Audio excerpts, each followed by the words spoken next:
palabra y vida. Es hoy el día del Señor. Es el primer domingo de la Cuaresma. Comenzamos a vivir la primera semana. Ha sido un prólogo el miércoles de ceniza y los 3 días que lo siguieron. Ahora empieza la primera semana de Cuaresma.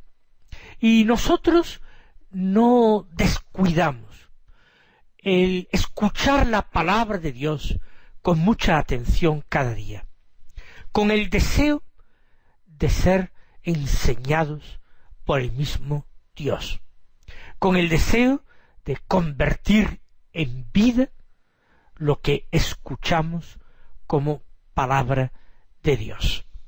No estamos, desde que empezó la Cuaresma, haciendo la lectura continuada de ningún libro. Los domingos, por otra parte, tampoco en el tiempo ordinario siguen una dinámica de lectura continuada. En el ciclo C de lecturas, en el que nos encontramos, se lee con más abundancia el Evangelio de San Lucas, y eso es lo que hacemos hoy. Del capítulo 4, escuchar los versículos 1 al 13 que dicen así: En aquel tiempo Jesús, lleno del Espíritu Santo, volvió del Jordán, y el Espíritu lo fue llevando durante 40 días por el desierto, mientras era tentado por el diablo. En todos aquellos días estuvo sin comer, y al final sintió hambre. Entonces el diablo le dijo: si eres hijo de Dios, di a esta piedra que se convierta en pan. Jesús le contestó: está escrito, no sólo de pan vive el hombre. Después, llevándole a lo alto, el diablo le mostró en un instante todos los reinos del mundo, y le dijo: te daré el poder y la gloria de todo eso, porque a mí me ha sido dado, y yo lo doy a quien quiero. Si tú te arrodillas delante de mí, todo será tuyo. Respondiendo Jesús, le dijo: está escrito, al Señor tu Dios adorarás, y a Él solo darás culto. Entonces lo llevó a Jerusalén, y lo puso en el alero del templo, y le dijo: si eres hijo de Dios, tírate de aquí abajo, porque está escrito, ha dado órdenes a sus ángeles acerca de ti, para que te cuiden, y también te sostendrán en sus manos, para que tu pie no tropiece contra ninguna piedra. Respondiendo Jesús, le dijo: está escrito, no tentarás al Señor tu Dios. Acabada toda tentación, el demonio se marchó hasta otra ocasión. Lo primero que nos llama la atención es que el orden en las tentaciones no coincide con el ofrecido por el Evangelio de San Mateo.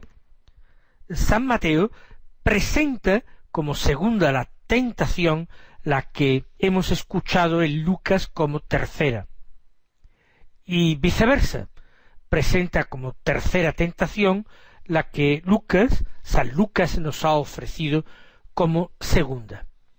A primera vista parecería que el orden dado por San Mateo es más lógico.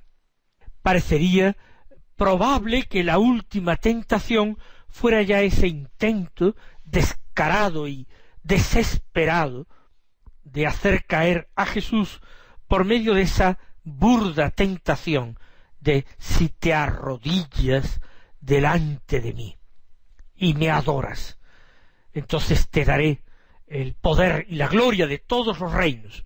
Aquí se le dice: si te arrodillas delante de mí, todo será tuyo. Sin embargo, el orden en que presenta San Lucas sus tentaciones también tiene un sentido, de tal manera que vamos a tomar cada evangelista en su especificidad, no tratando de llevar el uno al otro, ni tratando de hacer una concordia que es imposible. Vamos a comentar con detalle este texto. En primer lugar, se dice que Jesús, lleno del Espíritu Santo, volvió del Jordán. De hecho, él había ido al Jordán cuando entendió que era el momento de comenzar su vida pública. Fue al Jordán a encontrarse con Juan Bautista, con su bautismo, a recibirlo, a anunciarlo, a conocer a los primeros apóstoles, a aquellos primeros hombres que el Padre les iba a dar como discípulos, como compañeros, como apóstoles. Jesús volvió del Jordán y ahora el Espíritu Santo, del cual estaba lleno, se nos acaba de decir, lo fue llevando durante 40 días por el desierto mientras era tentado por el diablo. Parece que San Lucas presenta la estancia de Jesús en el desierto como un caminar durante 40 días, porque lo fue llevando durante 40 días por el desierto el Espíritu Santo. Quizás San Lucas a sus lectores quiere ponerlos más claramente en la pista de la semejanza de la estancia de Israel en el desierto durante 40 años, con esa estancia de Jesús en el desierto también, aunque lógicamente durante 40 días tan solo. Es un tiempo de plenitud, un tiempo perfecto, en el que Dios puede actuar.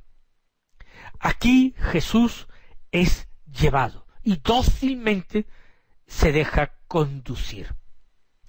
El Hijo de Dios, el Mesías de Israel, el que ha acudido al Jordán, impulsado por el Espíritu, ahora, a impulsos del Espíritu, se continúa moviendo, pero ahora por el desierto. Es un momento de prueba, así lo fue para Israel su estancia en el desierto. Un momento de prueba en que el pueblo israelita fue encontrando distintas dificultades, experimentó hambre que sería saciada con el maná, experimentó sed que sería saciada con el agua que emanó de la roca. El pueblo sufrió tentaciones de desánimo, tentaciones de volverse hacia atrás, de considerar extremadamente dificultosa y peligrosa su situación en el desierto. Todo eso lo vivió el pueblo de Israel. Y Jesús revive tentaciones semejantes, parecidas, en su estancia en el desierto. Él asume perfectamente en sí el destino del pueblo elegido, la vocación del pueblo elegido. Él es el Mesías de Israel.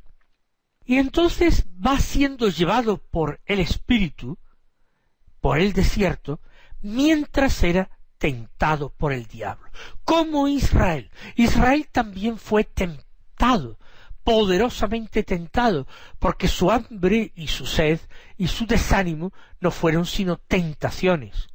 Lo mismo que fue no ya tentación, sino pecado grave, el construirse el becerro de oro para rendirle culto ante la ausencia prolongada de ese Moisés que había ido a hablar con Dios, pero que no terminaba de regresar nunca.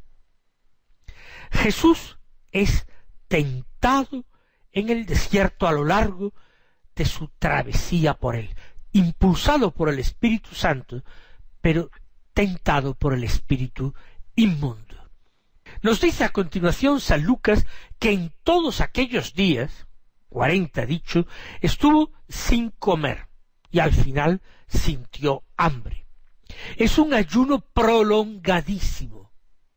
Si lo entendemos en un sentido literal, hemos de decir que algunos santos en la Iglesia ayunaron también de una manera rigurosa durante toda la Cuaresma, sintiéndose al final, por supuesto, de este ayuno desfallecidos.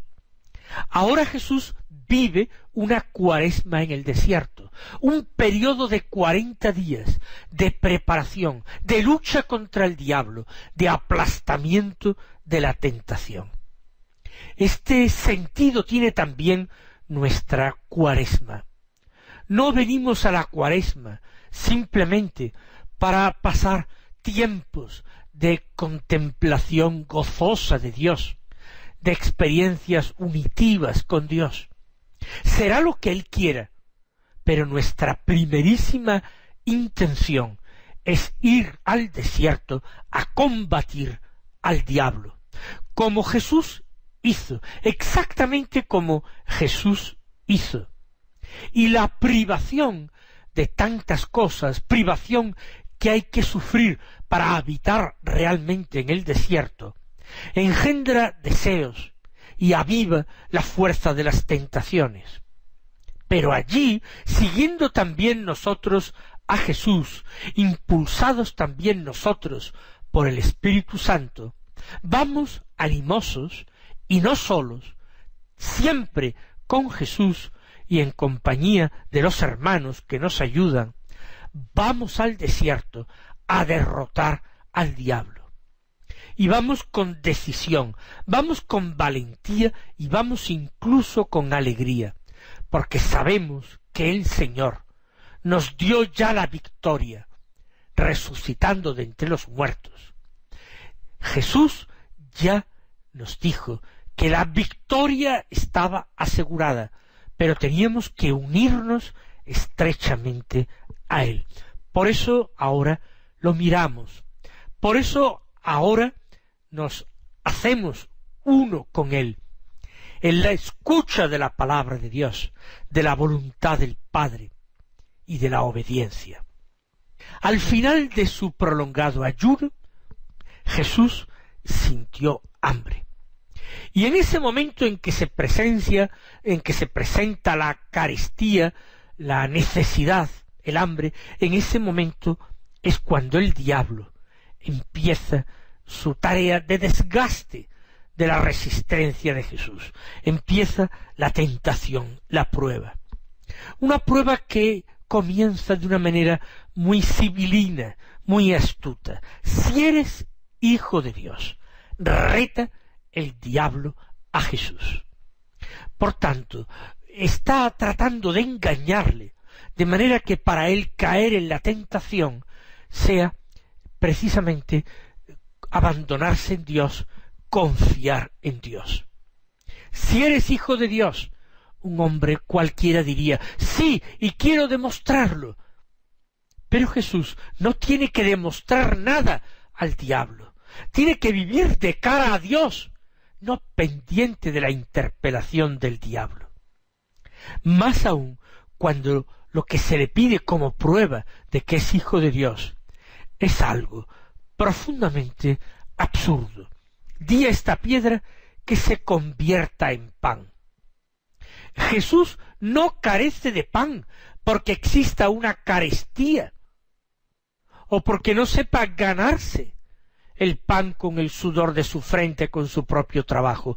Jesús carece de pan porque ha decidido libremente ayunar en obsequio de Dios su Padre, pero sobre todo de ayunar para derrotar al enemigo, para comenzar él, linaje de la mujer bíblica depositaria de las promesas, la nueva Eva, comenzar él la tarea de aplastar la cabeza de la serpiente. Di que esta piedra se convierta en pan.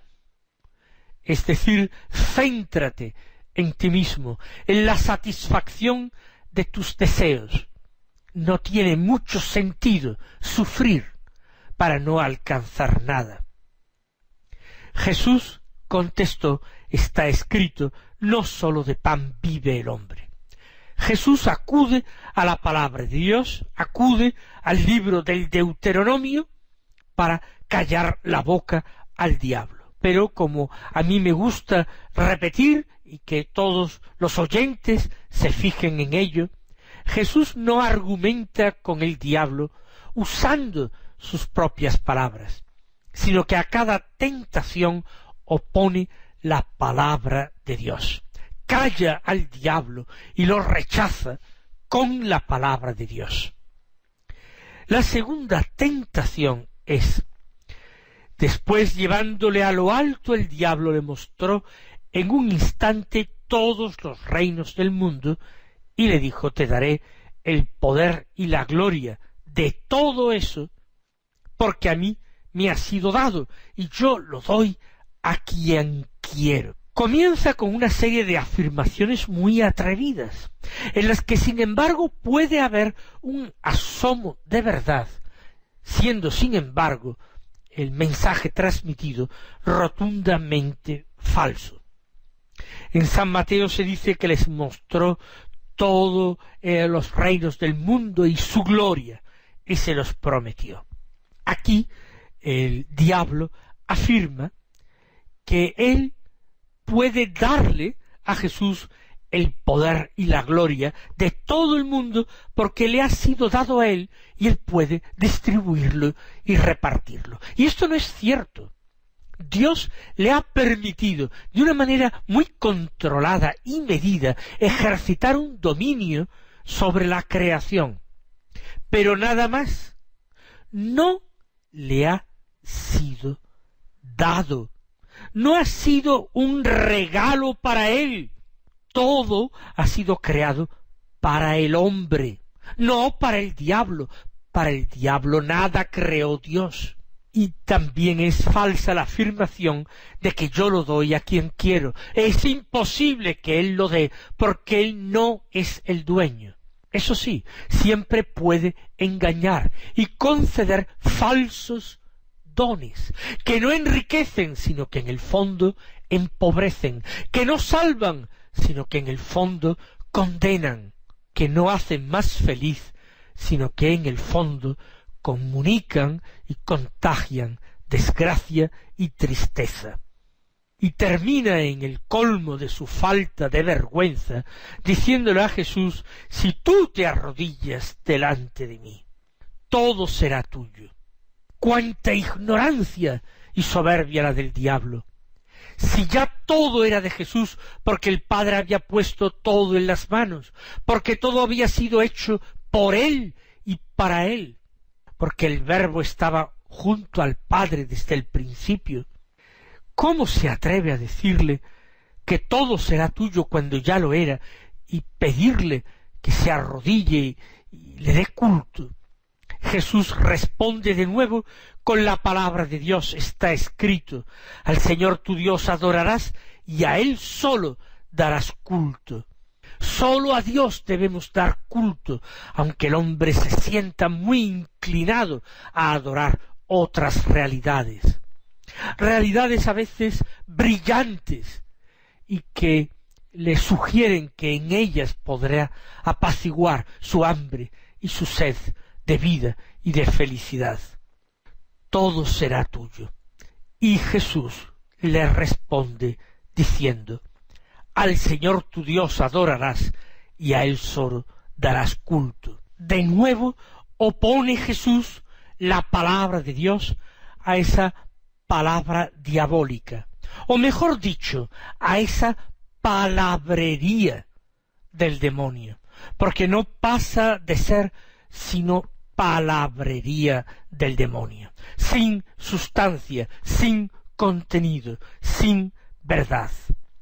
De nuevo el diablo vuelve a intentarlo. Dice San Lucas que lo llevó a Jerusalén y lo puso en el alero del templo y de nuevo le retó, si eres hijo de Dios, entonces tírate de aquí abajo, porque está escrito: ha dado órdenes a sus ángeles acerca de ti para que te cuiden, y también te sostendrán en sus manos, para que tu pie no tropiece contra ninguna piedra.